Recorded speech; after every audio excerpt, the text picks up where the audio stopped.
Hello everyone and welcome to the information session for ResilientQ Mission 3 heading to Croydon and Etheridge, also known as the mission to the nape of the Cape.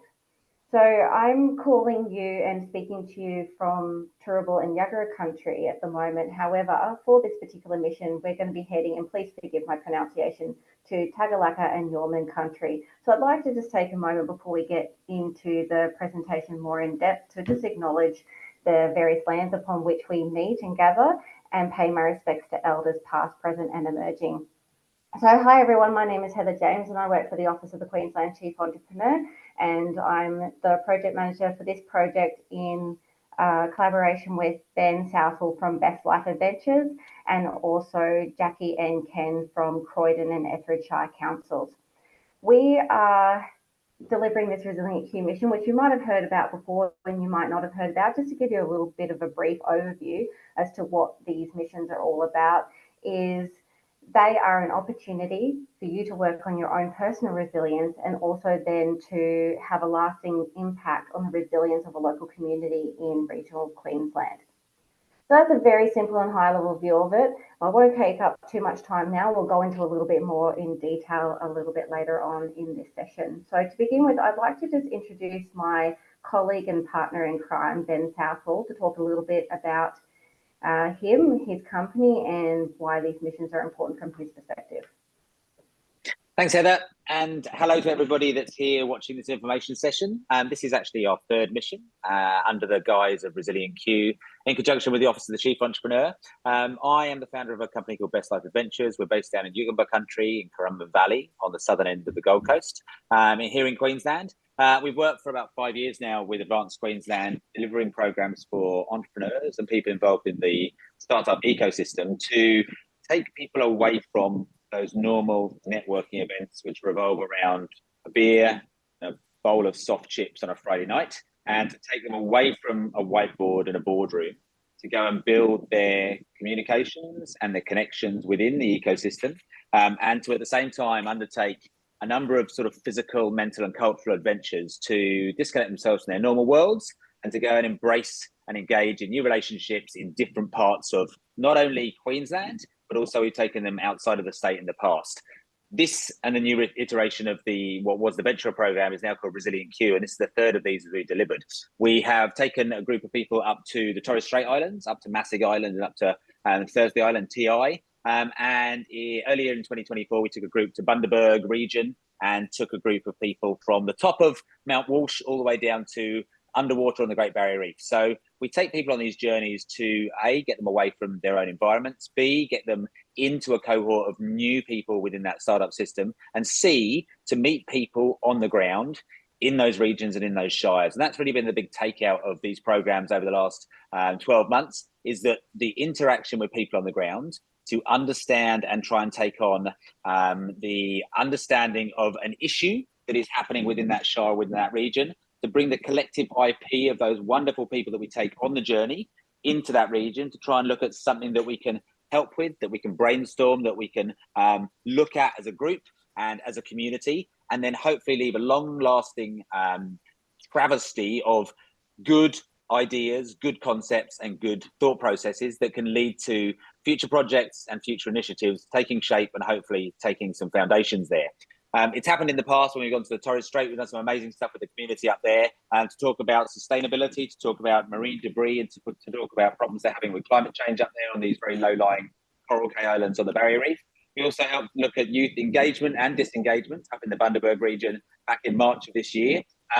And the beautiful thing that I think we do with this program now is we take this group of people who come from various backgrounds within the startup community. Some come from the corporate world, some come from education world and universities, and some come from being their own founders within their businesses, from being venture capitalists. We take that collective IP of people who are very forward thinking, who are groundbreaking, who are pioneering what they do, and we bring them together for this shared adventure.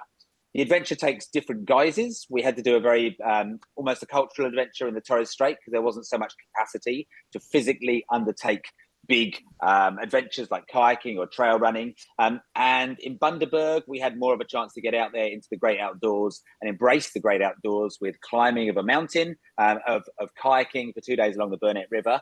The beautiful thing about Croydon and Etheridge is we have got a wide open space to explore. We've got some really amazing mountain bike trails that are in their infancy that we're going to go and explore. And we've also got the chance to really dig into the history of the region as well, because you might not know much about it. I certainly didn't. And I've spent a lot of time sort of researching and understanding what that region is all about. And with the help of Jackie and Ken, we have put together a pretty exciting itinerary over those 5 days from the Monday through to the Friday to look at how we can learn about some of that history, to visit some of the wonderful locations they've got, and hopefully help them with the future of what adventure might look like in that space, both from a cultural and a physical, but also a mental adventure space too.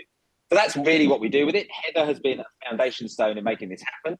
We've been lucky to have Julia Spicer, who's a real advocate for this program, come along and join us for part of the programs in the past. And we're hoping that she's going to be there to join us potentially for some of this one.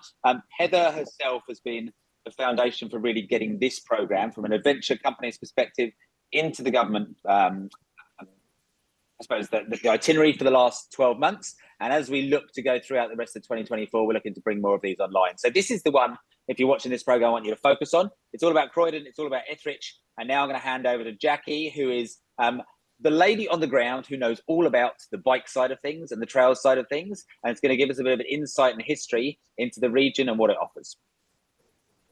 Thanks, Ben. Hello, everybody. I'm Jackie Creswell. I'm the CEO of Croydon Shire Council. Croydon Shire, for those of you that don't know, is in the Gulf of Carpentaria. It's half the size of Tasmania, and we're home to approximately 300 people. As Ben did say earlier, we are in infancy of our mountain bike trails. We've got approximately 94 kilometres of mountain bike trails, going from easy to extreme, that we're trying to develop. This is also good for just trail running, for those of you people that are fit out there, bushwalking, and there's also an abundance of bird life in our shire as well. So for you twitchers out there, feel free to come on down and have a look. Part of these trails go through old mining sites, and at the back of the Lake Belmore, which is our water supply for Croydon.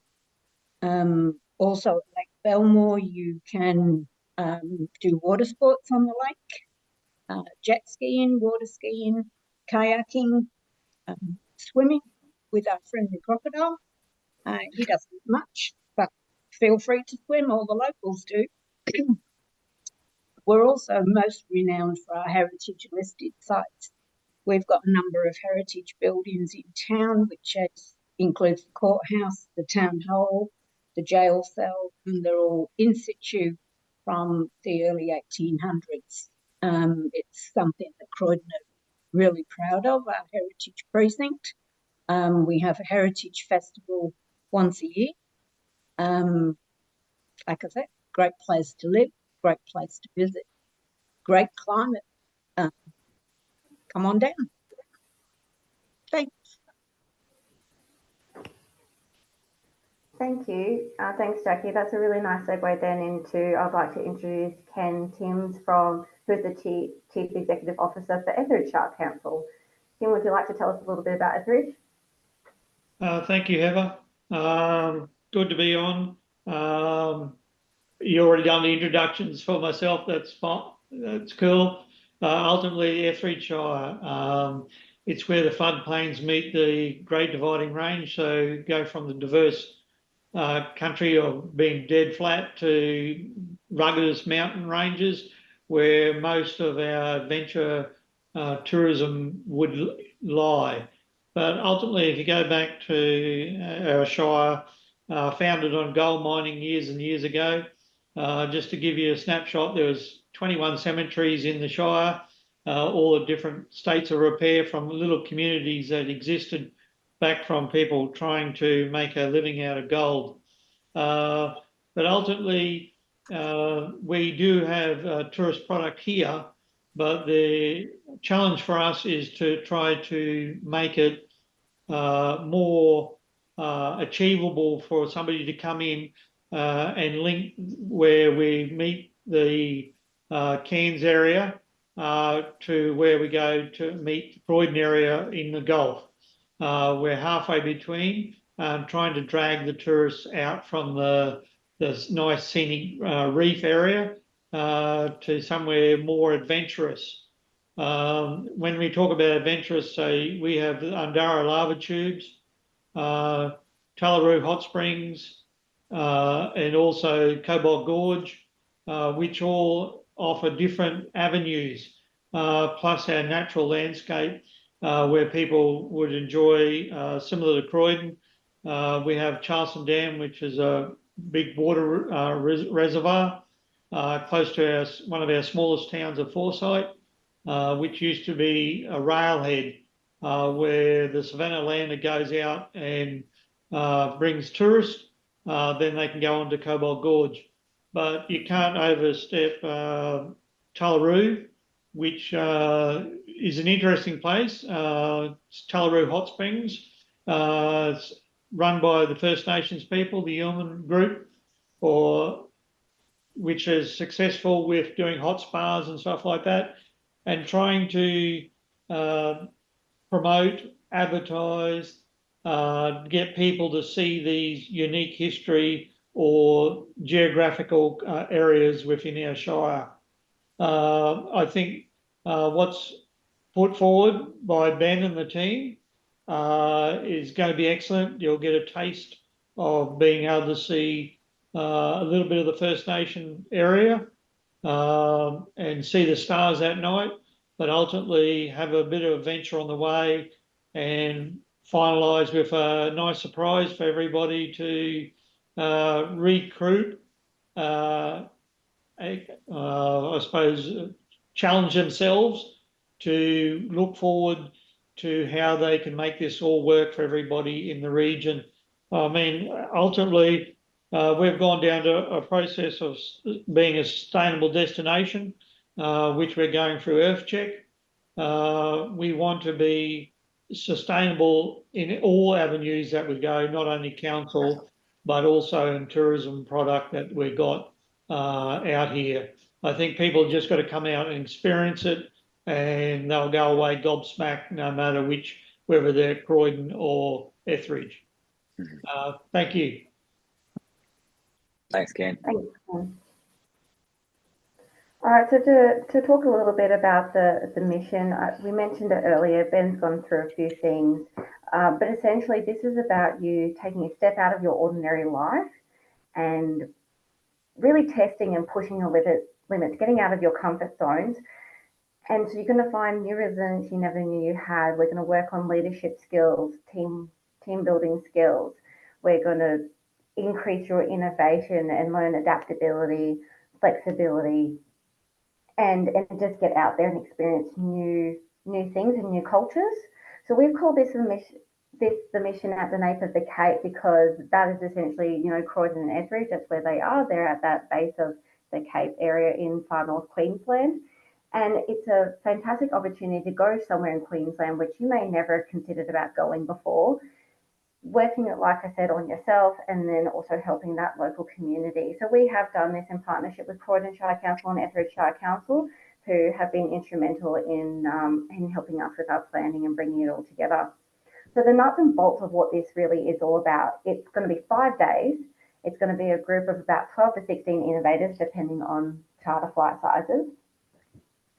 Like I said, it's going to be about resilience, leadership building, health and well-being, cultural and community engagement, but then there's that community challenge. So we've had, we put out an EOI to all of the councils and said, hey, if you want us to come to a region, is there a meaty challenge that we can bring a group of innovators like yourselves around to help bring some different ideas and some different thinking around?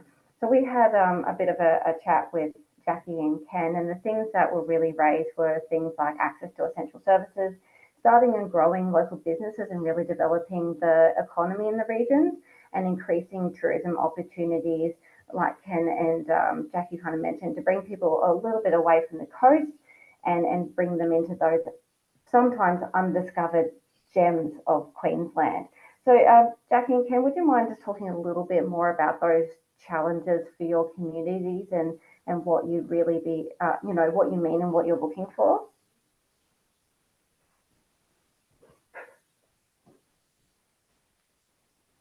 Ken, did you want to go first on this one? Okay. Our challenges is the tyranny of the distance is a major hurdle because once, you're only 300 kilometres from Cairns, 300 kilometres from the Gulf. A lot of people go to the Gulf because there's a great big magnet called fish and water there. But ultimately, then Cairns, at the other end, you've got this beautiful reef and tropical rainforest and everything like that.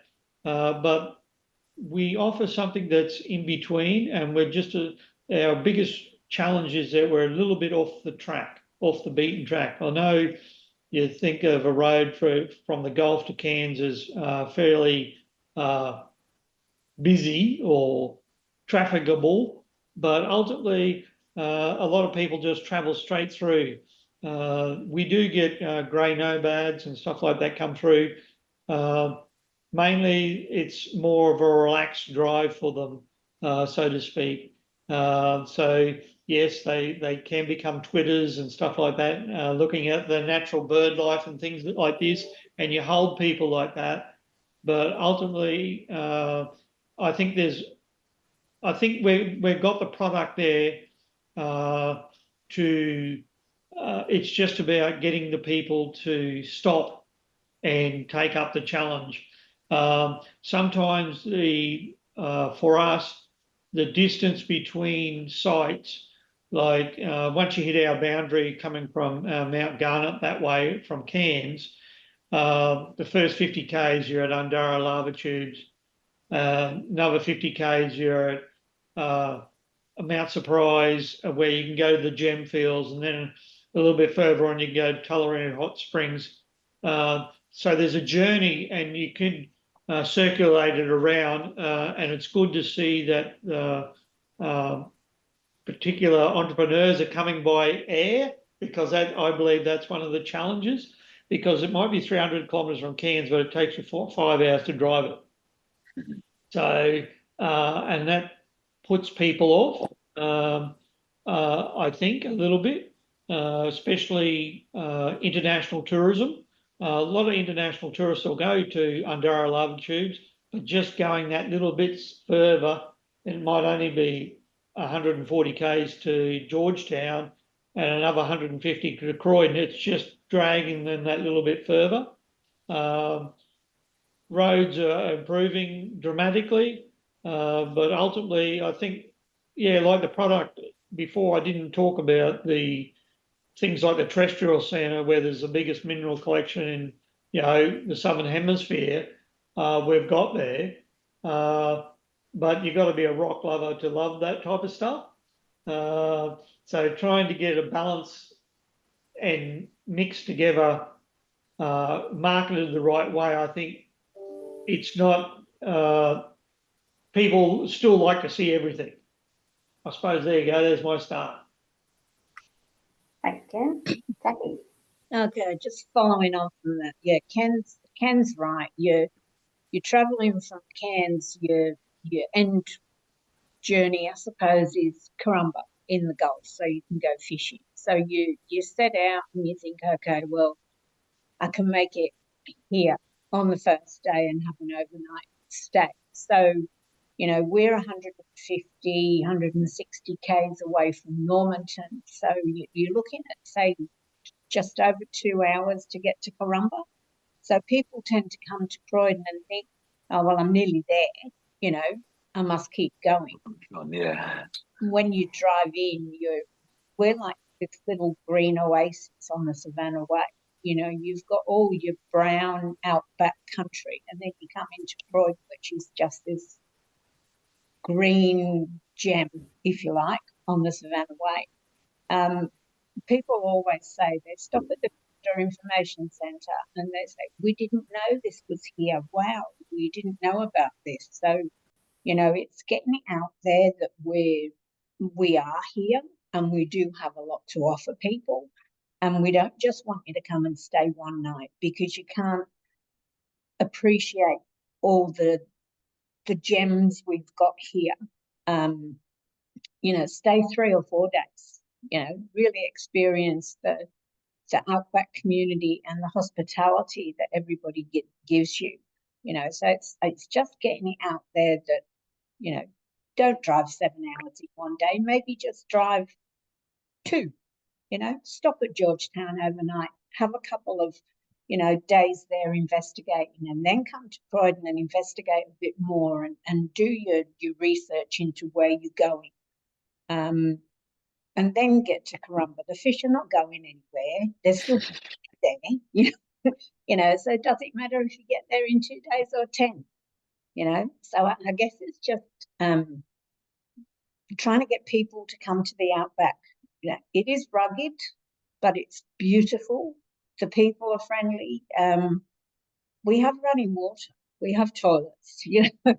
It's not 1800 where you know, going for days and days without anything.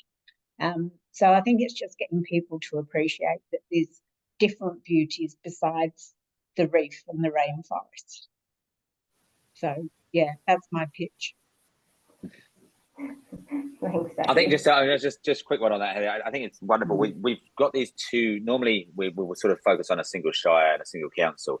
The beauty of this, the expression of interest that Jackie and Ken put forward, was that they were very much in a way aligned in what they were both looking for, slightly different in their approach, but also it meant that if we're going up to that part of the world, if we're taking the time to travel out there, why not bring together these two and make it a journey? We've always tried to make these ResilientQ missions not just about landing in one space and spending all our time there, but traveling from one end to the other. That's the point of the whole journey, is that we evolve and we grow and we learn more about the region. Distances will be obviously a lot greater for this one, so there will be more time in travel, but I think it's a good chance to understand the variety of terrain and landscapes that we're going for, because in my head, I've traveled a fair bit of Queensland. I haven't been to this part of the world before, and I had in my head what I thought I was going to find when I started researching it. And like you talked about, you know, savannah being the gem in the middle of the dry outback, that's very much what sort of that appeared to. And I was surprised by the visuals that we were able to put together for some of the marketing for this, was that there are real life mountain bike trails in green space in the middle of the outback out there. That's what I was really excited by seeing this. So I'm really excited that we sort of got these, almost the diversifying of what we expect when we get there. We've got the edge of the hot springs to go and do the sort of maybe the opposite of ice bath therapy at the end of this trip, but we're also starting off with a very different landscape and terrain when we head out to Croydon as well. So I'm just really happy that we sort of managed to broach these two different shires with what we're doing with this program. Yeah, definitely. Very good point around bringing the two together, and also around the whole journey side of things. Like, this is an evolution, both from the literal sense and the figurative sense, in terms of where we're going to go along the 5 days, and also where you're going to end up from an emotional, mental and physical point at the end of the week as well. Yes, so it might as well lead quite nicely into what that looks like. So the beauty of adventure is that you have to be prepared for anything. The beauty of us putting these programs together is not everything is going to be like a cruise liner itinerary, where if the dinner doesn't arrive at 5:45 on the dot, you're not going to complain about this, because this is the point of adventure. And where you stay, what you do, what we undertake, the people we meet, the foods we have, where you lay your head every night, is very much a decision that we make as we get through the planning of this. Not everything is set in stone yet, but we have a very good framework of what we're going to do when we get there. The majority of the people that come on these programs will come up from the southeast Queensland area. That is just the nature of what happens with these. Therefore, there is a good bit of travel involved to get from where we will be, usually in that southeast Queensland region, to get up to Cairns, the satellite airport, or Townsville, and then we will take a charter flight that will then go out to start this journey out in Croydon Shire from there. So the first half of that Monday, we will be traveling a fair bit to get out there. I think that's the beauty of being able to look out the window. It's one of the most inspiring things for me when I travel on a plane, is to look at how the landscape changes and how the space changes and how the size of property changes as you get further and further afield from southeast Queensland. The white picket fences may have a few thousand kilometres between them, between property lines. So being able to take that journey out there and land in Croydon is going to be a wonderful thing to see. When we get out there, obviously, we're going to spend a bit of time just getting to know the region. I would say that probably everybody that's coming on this journey will never been to Croydon before as our start point. So we want to spend a bit of time getting to meet council, getting to meet the people whose land we're sort of joining this journey for, to come out there and meet Jackie and the team, to understand a bit more about it, and then really sort of set ourselves into the next program, which is the 5 days of bonding and meeting and communicating with this new cohort of people. So we'll have all arrived on flights together. The first bit's going to be a bit of an icebreaker, just to sort of get to know the lay of the land, the people, but also the group of people that we're going to be journeying with over the next 4 or 5 days. We will then spend some time out in the area. So we'll be going out and doing something on the ground that we're going to loosely term fossicking. We don't know if that's going to be finding the biggest nugget of gold ever, whether it's going to be finding absolutely nothing or just exploring the region. We're going to go and explore the outback area that's around Croydon and learn some of the history that's going on in there.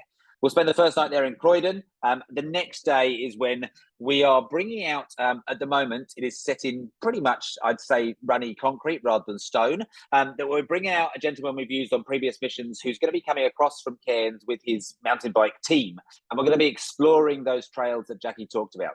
There is at the moment no infrastructure set up to activate a tourism activity like mountain biking. There is the infrastructure, there are the trails, there are the maps. But we need to bring out somebody who's got the equipment and the knowledge to come and activate that activity for us. So expect adventure from the get-go of the Tuesday. Well, Steve will be coming out to activate and take on some of the mountain bike trails with us. Whether we attempt to take on all of them, 93 kilometres in a day sounds a bit of a far push, but we might give it a go. And then hopefully by the end of that day, we have understood what is on offer in Croydon from a tourism and mountain bike trail perspective. That will be the end of day one or day two. We'll then overnight there in Croydon from there. The next morning, we always love embracing sunrise and sunset. There is nowhere more special than the Queensland outback to go and get a full perspective of the Milky Way and the stars, or a full moon, which may well be present while we're there. So to go there and explore this area, have some time with the locals as the sun goes down, to sit around a campfire, to chew the fat and have conversations with our cohort is a really important part of what these trips offer. So the next morning, we want to get everybody up early. They're going to have some sore quads. There's going to be a few maybe sore legs after the mountain bike experience. But we want to get everyone up nice and early to go and do a bit of a brainstorm and thinking session where we're really going to start to take on some of the issues and the projects that the local shires have set us about what we can do with the collective mindset to help them take on some of these challenges. So we'll be up bright and early. We'll get up for dawn. We'll get up for first light. We'll be there for sunrise. We want to head to a high point. Now, there's not vastly high points. We're not talking 600 or 700 metres above sea level, but in Croydon, we've certainly found a lookout we'd like to get to that's within walking distance of the town, to go there and have a really interesting boardroom session at the top of the lookout to start this conversation, have breakfast up there. That's where we're going to do that session. The next part of the day really is going to be a bit of travel involved. So again, we have some distances to travel to get out to Forsyth, and we're going to head out to Etheridge from there. So Wednesday, really, the middle of the week is when we're going to do a little bit more travel, to get out there and meet Ken, unless he's already come to join us in Croydon, to meet the team out there, and then to spend some time in the Etheridge region, getting to know their part of the world and what that involves. There is, if anybody is trying to get a geographical reference of where we are talking about, there is the good old Google map image that shows you where we are. So you can see, if you sort of drew lines straight out to the west from Cairns and Townsville, that's where the regions really bisect. It's a wonderful part of the world. Tourism Queensland, when I worked for them, always talked about the Savannah Way, this wonderful journey to go usually from east to west. As people started there, they're almost their half lap on the lap of Australia. So I'm excited to get out there because I've never been and done that part of the state before. It has historically obviously got the mining industry, the gold mining industry that's out there. There are some remnants of mines that are left over. I'd maybe Ken at some point, you could give a bit of an insight into some of the mines that are still working out there and still operating. And this is the image that sort of surprised me. There are areas out there where these mountain bike trails really do hit the green areas of the state. And it's going to be beautiful to go and explore those with Steve. He, from a mountain biking perspective, is as excited as I am to get out there because he's never been and done it before. So it's very pioneering new stuff. And this may well lead to sort of sowing the seed of, there is not just a trail network out there, but there's the opportunity for tourism to come out there and thrive on these trails. We are on to the next slide, I'd say now, Heather, because we're looking at then at what we're going to do on that Wednesday. So once we've travelled out to Forsyth, we're going to meet with the council, and then we really start to sort of embrace and engage with the First Nations community who operate Tallaroo Hot Springs. It is a stop-off, a natural stop-off for people that are doing that journey, that drive. There's an amazing campground up there, and there's amazing infrastructure set up for tourism already to go and see the hot springs, which I'm going to stand to be correct on this, but I imagine it's where some of the artesian wells and artesian bores come to the surface. I've been lucky enough to go out to Charlotte Springs in outback Queensland and know that 42 degrees on a cold winter's day is a pretty nice place to spend some time soaking up to the neck in these wonderful waters. So we're going to do the same out at Tallaroo Springs. It's a chance to hear some of the Dreamtime stories from the First Nations people as well, to really get connection to the country and the area and the landscape that we're going to be part of for the next 48 hours. The next day, we'll dawn early again. We'll never do basically late nights and late days in bed. It will always be up at the crack of dawn to go and engage and embrace the area. We'll head out to the dam. Now, we haven't locked down exactly what we're going to do at the dam yet, but we know we're going to be doing some form of activity out there. We'll be heading out to the dam, which is all within easy reach of Forsyth itself. And then we'll come back in that night and we'll do dinner again with the community. So the people that have brought us to the region, to the Shire, will come together.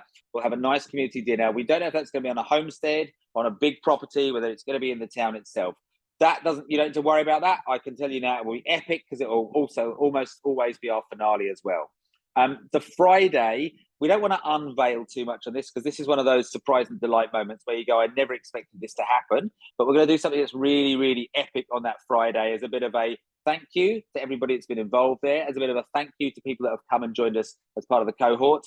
And then we'll start that journey home. So wherever you may be coming from, this is probably going to be, again, another half day of travel to get you back to your families, to get back to sort of wash off the dust of the outback, to sort of connect with your families and get back into the space of your world and your business after you spent 4 or 5 days in a way as disconnected as we can, to go and connect with those people in these regions of Croydon and Etheridge. We'll get the bus back into Ainsley, and then we'll join the return flight that we'll get back into Townsville, and that's really where our mission ends up before you then journey home back to your own country and your own towns.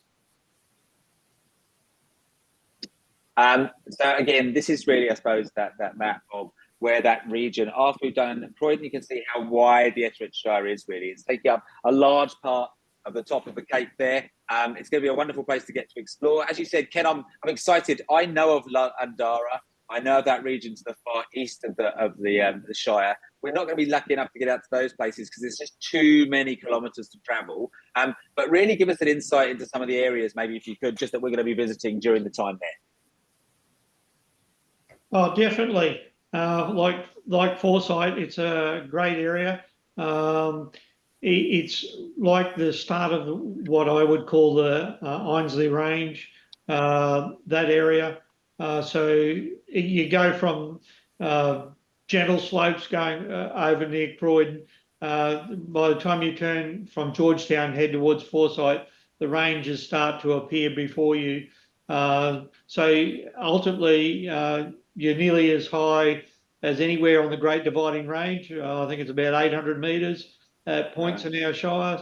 The agates, all the mineral exploration, fossicking, not necessary for gold, but there's other type of fossicking that goes on, like for agates and stuff. It's just, and as you can see from the photos, the Cobalt Gorge, who would expect that was just out in the middle of the stick somewhere, that this appears as well. And the bottom photo is just a glimpse of what Tallaroo has available.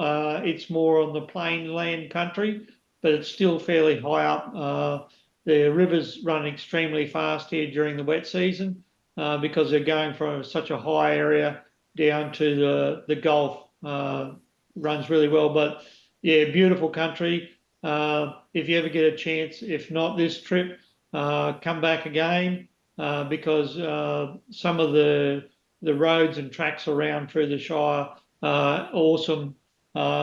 It tests your four-wheel drive skills. And just give you an insight as well. Imagine we are waking up in our tents under canvas on a June morning. What can we expect out there in terms of temperatures and climate?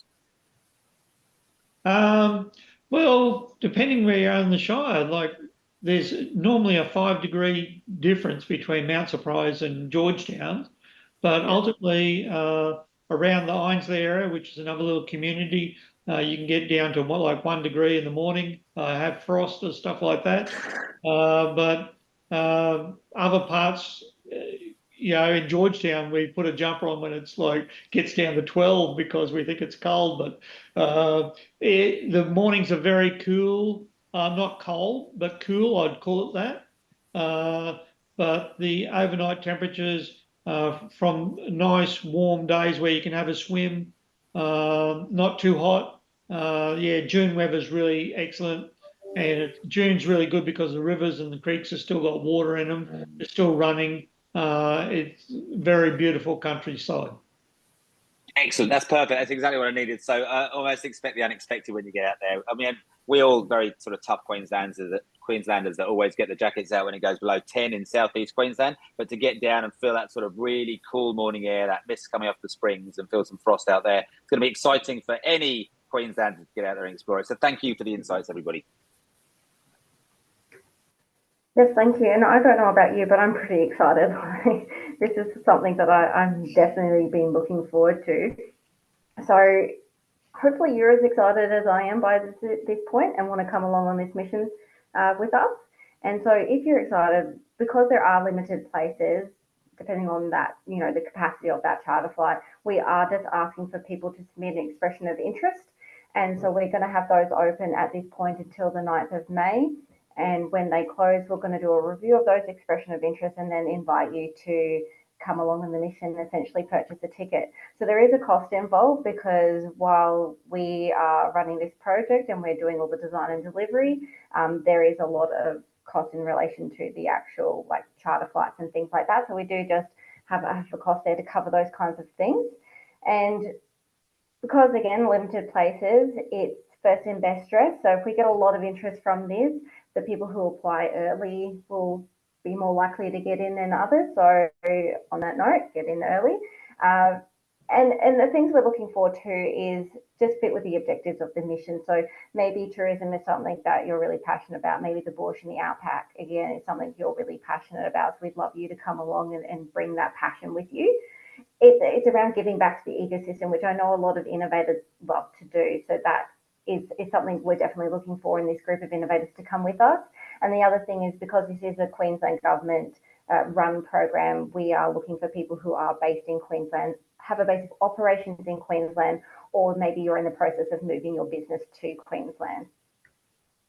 Key dates, I already mentioned applications close on the 9th of May. So very quickly after that, we're going to have a look at those and then invite you to purchase your ticket between the 13th and 15th of May.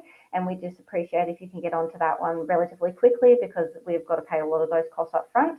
And then for when we have our cohort together for the mission, we'll generally do a bit of an onboarding session. So a little bit more detail into what to expect, equipment and clothing and things like that you may need to bring with you and things that will be supplied. And then, of course, the mission itself, the long-awaited mission, is 10th to the 14th of June. So pop that in your calendars now. Make sure that there's nothing else that jumps in and gets in the way, because that's when we're going to be in Croydon and Etheridge on this epic adventure. So how to apply, there's a few different ways that you can, but essentially if you go to the Office of the Queensland Chief Entrepreneur website, there is a page there dedicated to Mission 3 to Croydon and Etheridge. And if you scroll down to the bottom, there's a big apply now button, which will just take you to that expression of interest form. You can also find the link to that form on our LinkedIn page and on the Advanced Queensland LinkedIn and website as well. So like I said, there's a few different ways to find us. But if you're ever not sure, please feel free to reach out to chief.entrepreneur@dtis.qld.gov.au and we'll be able to help you. And here's kind of just to wrap it up and to close. This is a couple of photos of our groups that we took. The top one is to the Torres Strait and the bottom one was to Bundaberg. We had some really, really great times and we are very close-knit groups now. So one thing I really hope is that you look at this opportunity and decide to give it a go, because what you get, you'll go into it thinking you're going to get things out of it, which you will, but then at the end of the day as well, you're going to get a lot of really unexpected bonuses and benefits from this, and you're going to end up with a really tight-knit, close group who will be your supporters, champions and advocates well and truly many years from now. I think as well, absolutely. I think it's really important. These dates where we specify dates of the 10th to the 14th of June, that's really the start of your friendships and your relationships. It really shows the conversations that continue to go on in the WhatsApp groups they've created for each of the missions is where the long-term benefits of being part of these programs come from. We have people that are still talking from our trips that we did in 2000. Oh, it's 5 years ago now. So 2019, we still have people that were involved in those missions who are using those relationships and those contacts they built up to further embed their business, to help the people on the ground with the places we visited. And it's really, really good to see that that is the long-term benefit from being involved in programs like this. Thank you, everyone. I hope we see you there. Yes, absolutely. Fingers crossed. See you in June.